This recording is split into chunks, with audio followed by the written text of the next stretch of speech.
It's no surprise that plenty of those old mascot platforms were pretty weird. Sonic, Mario, all strange concepts when you really think about them. But Treasure's Dynamite Headdy is pretty bizarre straight from the get-go. Now I'm gonna give it to you straight, I'm not playing this on a Genesis or Mega Drive. Sorry to ruin the illusion. The Genesis Mega Drive Classics is a program on Steam that lets you buy and play old Sega games, and it looks pretty nice. You're in a kid's room, you pick the games off a shelf, it's kinda sweet. However, I did run into a few times when the game started slowing down, and this wasn't just when I was recording footage. Here it is, Dynamite Headdy. Doesn't look much stranger than the usual, does it? Well, let's see what the story is. So we got these night guys, they're taking over, and they're evil. Got it. Our hero gets caught while the knights are kidnapping civilians and then escapes. Seems simple enough.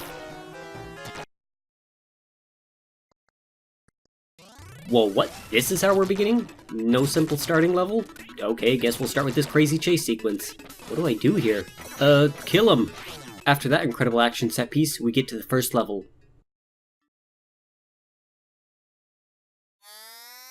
Or not. Instead, it's a boss battle. And this guy's pretty tough for a first boss. I still haven't even fought my first minor enemy yet. This game must be testing me to see if I'm worthy to play it or something. The purpose of this fight is to weed out the weak from the strong.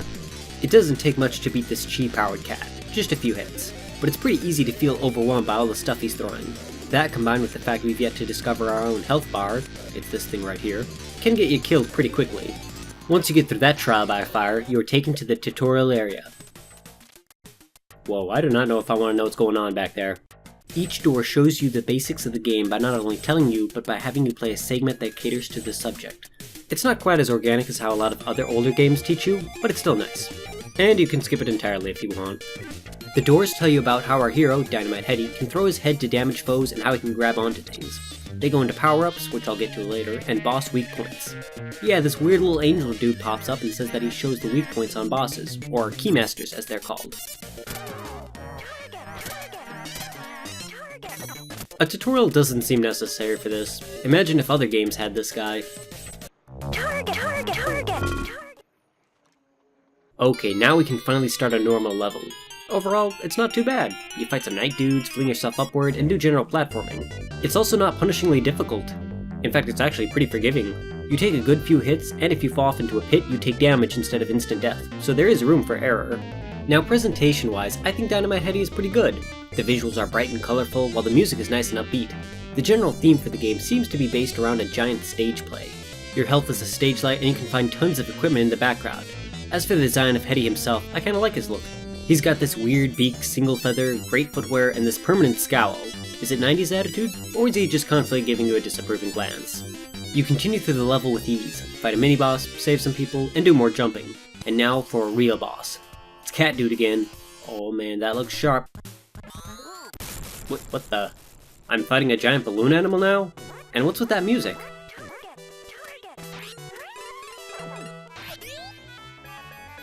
Is that Tchaikovsky? Well, this is a rather bizarre mix. Anyway, this Keymaster is pretty easy to take out. Just dodge and attack.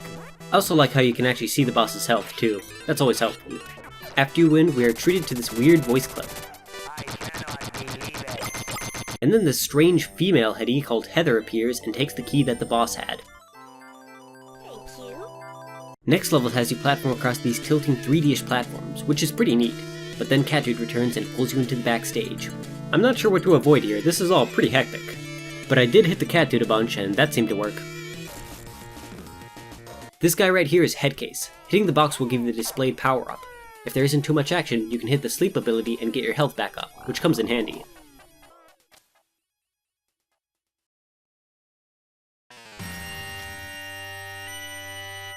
Whoa, what's going on here? What's with this creepy music? Oh, that's kinda freaky looking. This mini-boss isn't too bad. I also like how its second phase changes depending on which part you destroy first. Okay, beat the boss.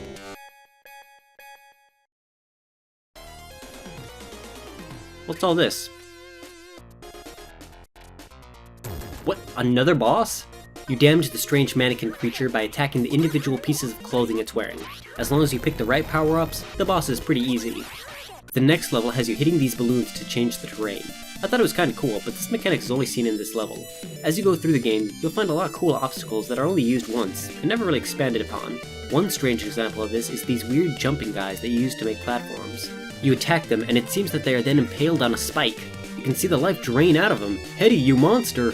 Oh well, whatever, I need as many of those 1-ups as possible. Especially considering the mini-boss with the tank.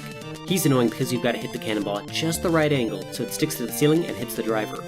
Well, let's get through more of the level and find out what the boss is.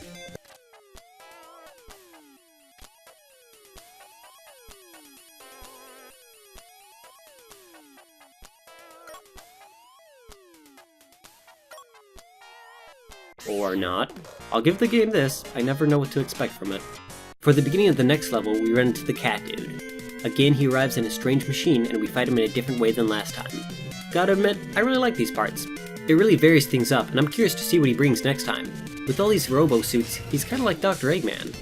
Though, this level isn't quite that interesting. Just climb the seemingly endless tower, and attack when you get the chance. The main gimmick for these levels is rotation. You fight 2 boring mini-bosses before reaching the Keymaster.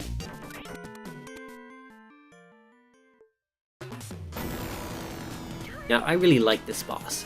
He has an intimidating scale and a great theme.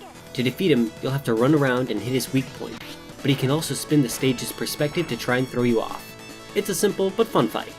Now up to this point, the game has been a bit tough at times, but nothing too bad. Well, welcome to the flying level. It's a bizarre change to go from Mario platformer to Gradius style shoot 'em up. Due to Headdy's size, it's pretty easy to run into things. The mini-boss is also a pain, as it's hard to see what he's shooting when you reach the clouds. Oh no, cat dude, please, not now. We escape from our rival, but just barely. Oh dear. Tight spaces, little health, lots of obstacles. Yeah, I hope you stocked up on lives, because this place is super annoying. Good luck not getting killed, because there's a lot to dodge and memorize. This is where those save states start coming in handy. Alright, made it through that nonsense. Now what? Boss time, maybe?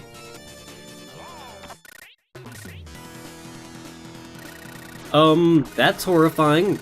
This pixelated nightmare is Babyface. He's got tons of projectiles, but if you use the bird power, you can focus on dodging and still damage him. Also, he has multiple forms. Yep, still creepy. His first 2 forms are challenging, but when he gets to his old man form, it gets really annoying. He starts pulling down these cards that obstruct your view, all while firing eye lasers. It doesn't help that my first instinct was to dodge the cards, but no, apparently these are one of the few things that don't damage you. Another form?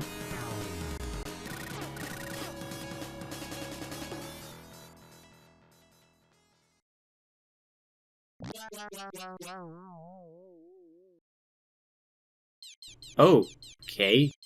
Probably should have expected that given this game. No, I don't trust you, game. This area looks calm, but I know you're gonna do something weird again. We keep going and find this jumping robot. To defeat it, we have to have it facing away from Heather and let her throw the keys from the Keymasters into it. Not too hard. But then, things get real. So this boss is pretty easy as long as you keep grabbing the translucent power-up. But there's 2 other power-ups. One is a useless bomb, and the other one is a weird fat face that slows you to a crawl and basically gets you killed. But not immediately, oh no. You have to watch as Headdy suffers and takes blow after blow from the boss, with no hope to dodge. What type of sick, messed up kind of programmer does this? Okay, I get the stupidly difficult flight level. You don't want the kids beating your game within the rental period at Blockbuster. But this is just evil. This is filled with dark, malicious intent.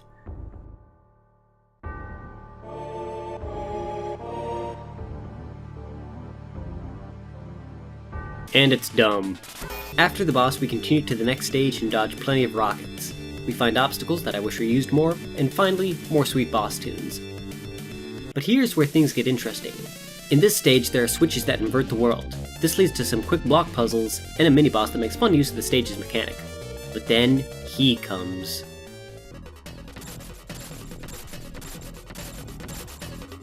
Meet Twin Freaks, easily the hardest boss in the game. You have to use the switches to avoid being crushed, but every time the switch is hit, he changes attack patterns. When he's green, he's slow and vulnerable, but still fires 2 really annoying projectiles. Once he's red, he's invulnerable and moves much faster. This all accumulates in death. A whole lot of death. The key is knowing when to switch and when not to. You want to leave him green as long as possible and switch back quickly.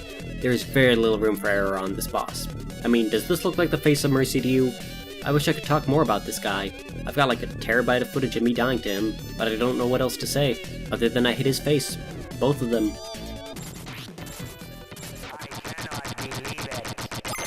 Neither can I. Oh, cat dude, am I glad to see you. Oh, come on, another level where I can be crushed to death?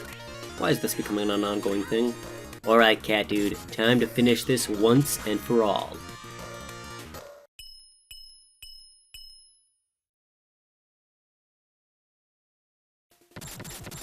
That's real unprofessional, dude. This never would have happened to Dr. Eggman. After a narrow escape, we come face to face with the final boss. Well, that was quick. He'll use a variety of attacks, all telegraphed by what color his sphere glows. You'll want to counter with a specific power-up. Not that one, though. But yeah, learn his attacks and counters, and you'll beat him. The game ends with one more curtain call and shows the names of all the characters and even the enemies. Very Super Mario World-esque, I like it. Huh, so the cat's name was Trouble Brewin? I think I prefer the name Cat Dude. Before I sum up the game, I want to talk about a bit of interesting trivia. When Dynamite Headdy was localized, there were a number of bizarre changes. Some range from name changes to entire redesigns. Trouble Brewin was originally purple and called Maruyama. You can still hear the name in his theme song. There was a lot of cut dialogue and the difficulty was increased. In Japan you start with 2 continues, but in other versions you get none. You can actually earn continues by grabbing the things that fly out of the bosses, but in the US version you have to grab 13 instead of 10. Okay, who looked at this and thought it needed to be harder? Along with that you got the usual box art changes. North America and Europe look fairly normal, but Japan's... I wonder what that looks like in motion. Overall, I actually really liked Dynamite Headdy, aside from a few parts. Those parts kinda sucked. The game was simple, but fun, the visuals were really out there, and it had tons of bosses, which I always like. The music was good, and I felt like there were a lot of cool moments.